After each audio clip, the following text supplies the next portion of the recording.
Hello everybody, this is the video on part B of um, the in-lab experiment.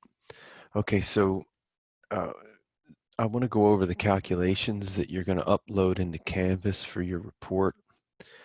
So here I have them outlined, and this is going to be fairly straightforward from the things that you know from Chem 200. So number one says determine the mass of the acid, that solid acid unknown that you titrated for each of the trials. And so you could have two trials. Maybe you did more if you had time. But anyway, to determine that mass, you know it's going to be a mass by difference. And you can do the calculations here and upload it. All right, number two, determine the volume of NaOH used in each titration. Again, that's just going to be difference. So you're going to have the final volume from the burette minus the initial volume from the burette, and that's going to give you the difference. The only thing you have to make sure is that when you take that difference, both of these values should be to the 100th place. So your answer, whatever it is, should also be to the 100th place. Okay. So you're going to find volumes titrated that way.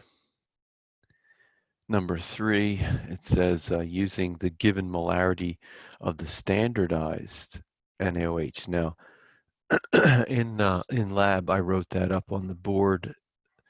The stock room did the standardization for us, and I don't remember exactly what it was. It was something like, oh boy, I don't know, something like that, molar. But whatever it was, you're going to use that along with the volumes up here for each one of the runs to calculate the number of moles that was used of the NaOH, because molarity times volume equals moles. Now, since we're assuming that these unknowns are monoprotic, the ratio is 1-to-1 for the acid. So the acid plus the base is going to react in a 1-to-1 fashion to give you water and the salt, right? H2O plus the salt. And so since it's a 1-to-1 ratio, if you know the moles of NaOH, then you know the moles of the monoprotic acid. Now remember, we want to calculate the molar mass of this unknown acid, and that's way we can identify it and figure out our unknown. So this is going to give us information leading to the moles of the acid. The first part is going to give us the mass up there of the acid, and so you can calculate the molar mass. You just put the moles that you calculated from part 3 on the bottom, not this way, on the bottom, moles, and put the grams that you titrated, so you can calculate the molar mass. And now it says state the unknown number, look at the key, and do a percent error. So we're going to look at the key in a second, and I'll show you how to find out which one of the unknowns was yours.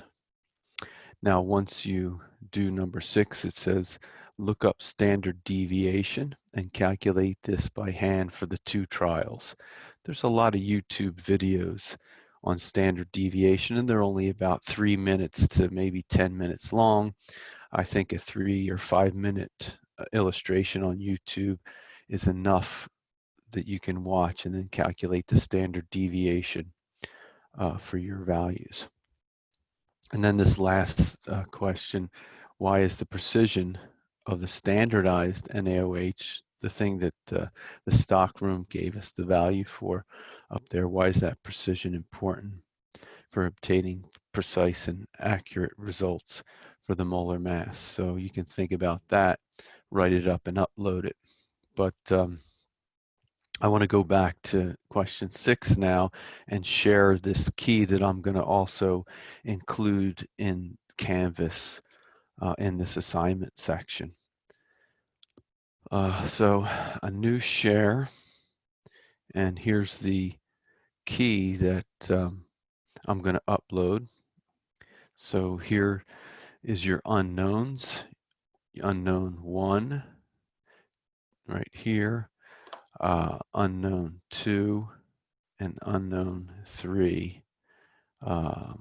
So 1 was succinic acid, 2 was mandelic acid, and 3 was potassium hydrogen phthalate, or KHP. Here's their molar masses. And so here's your unknown numbers down here. So for example, if your unknown number was 89, you look in this list for 89. Oh, there it is. I see 89. That was my unknown. I see, oh, unknown number 2. That's mandelic acid. And so I know its molar mass is this value.